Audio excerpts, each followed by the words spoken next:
Nous avons traversé la région Sava et ses immenses cocoteraies et avons gagné le nord du pays beaucoup plus aride. Ça va? Content de te voir. Le frère d'Alexandre et sa famille ont partagé un bout d'aventure avec nous et ce sont 10 poussins qui franchissent le cap des 4000 km avant d'atteindre Diego, où nous avons été accueillis comme des héros. Merci beaucoup de votre accueil. On n'a jamais eu un tel accueil.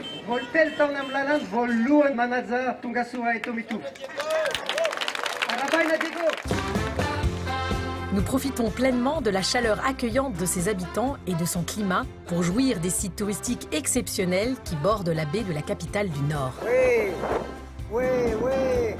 Oui, filet!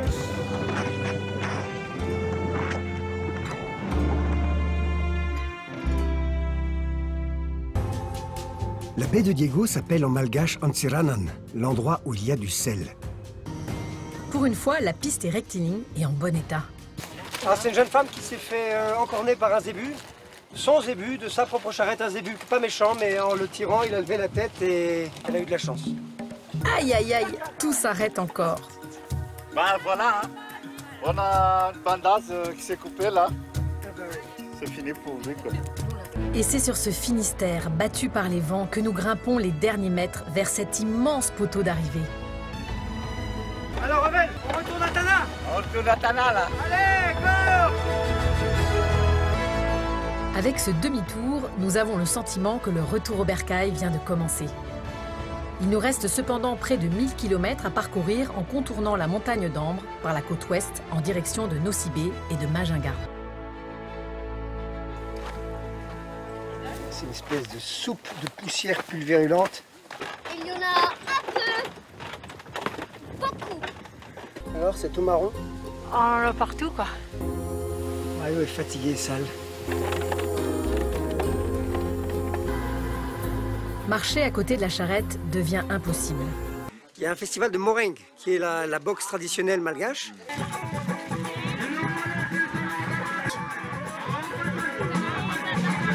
La tension monte d'un cran. Une jeune villageoise relève le défi. La villageoise frappe du poing et prend rapidement le dessus.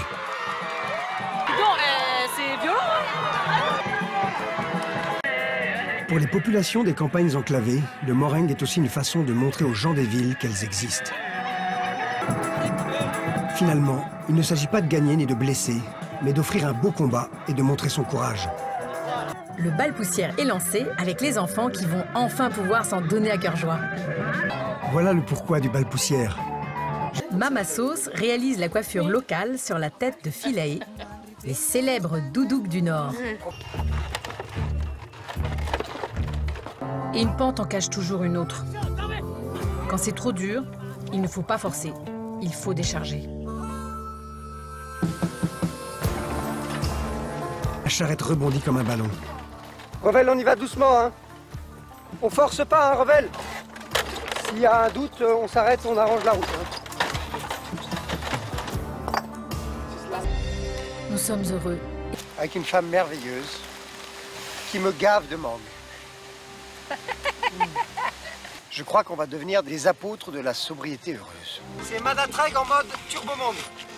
Allez, va! On carbure à la mangue. C'est la première fois qu'on voit un lémurien en route depuis l'Anjouille.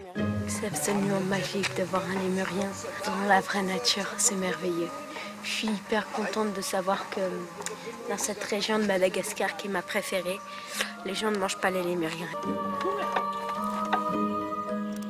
Le soir, nous butons sur un impressionnant mur de calcaire, les Tsing de Lankarn. Nous allons dresser le camp à leurs pieds. Yarn Bushcamp, ça fait 3 ans qu'on en entend parler. Il paraît que c'est un des plus beaux endroits du pays.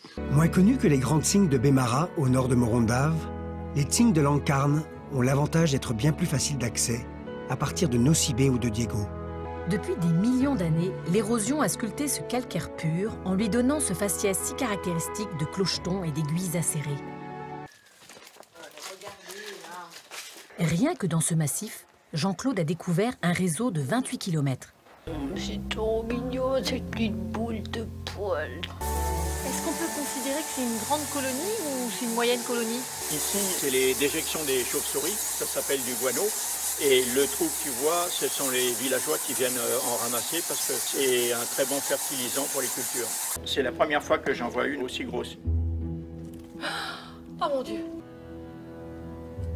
J'envoie Sonia au contact pour donner l'échelle.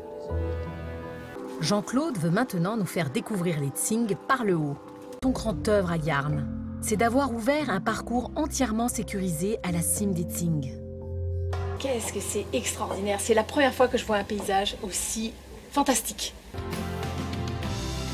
Ambanj est une des régions les plus fertiles du pays. Nous sommes accueillis par Thomas Véniche qui réveille une belle endormie. La plantation de la Motte Saint-Pierre, fondée en 1901, aujourd'hui rebaptisée Mava par ses nouveaux propriétaires, et où il a pour mission de relancer une production de cacao gourmet de haute qualité. Tu vois Ulysse, ça c'est les fleurs du cacao. Entre le moment de la fleur et du fruit, combien de temps ça prend? Entre 5 et 6 mois. D'abord, il faut écabosser, c'est-à-dire ouvrir l'écabosse pour en recueillir des précieuses fèves. Il faut que la pulpe qui entoure les fèves soit légèrement gluante. C'est le mucilage. C'est acidulé, en même temps c'est très sucré. Mais rien à voir avec le cacao. 800 kg de fèves vont macérer 42 heures sans contact avec l'air. C'est la fermentation acétique pendant 2 autres jours. Oh, c'est hyper chaud! C'est ce qu'on appelle le cacao marchand. La chocolaterie Robert a aussi fait cette année plusieurs chocolats à partir des fèves de Mava. Et ils ont gagné ce qui s'appelle le Golden Bean.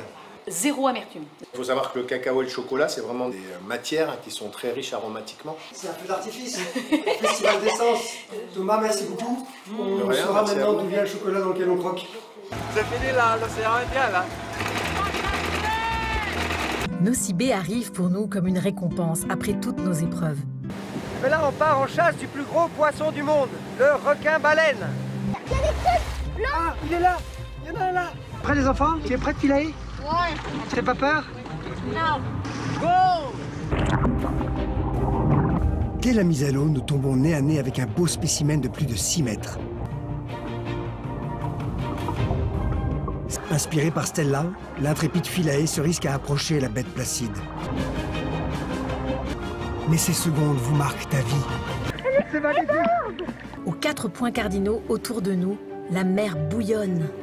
Sans le réseau Whale Shark Project et sans baleine rando, on ne saurait rien de cette espèce en danger. Voilà un bel exemple de collaboration entre la science et le tourisme pour la préservation d'une espèce. Magnifique. Mais such another month.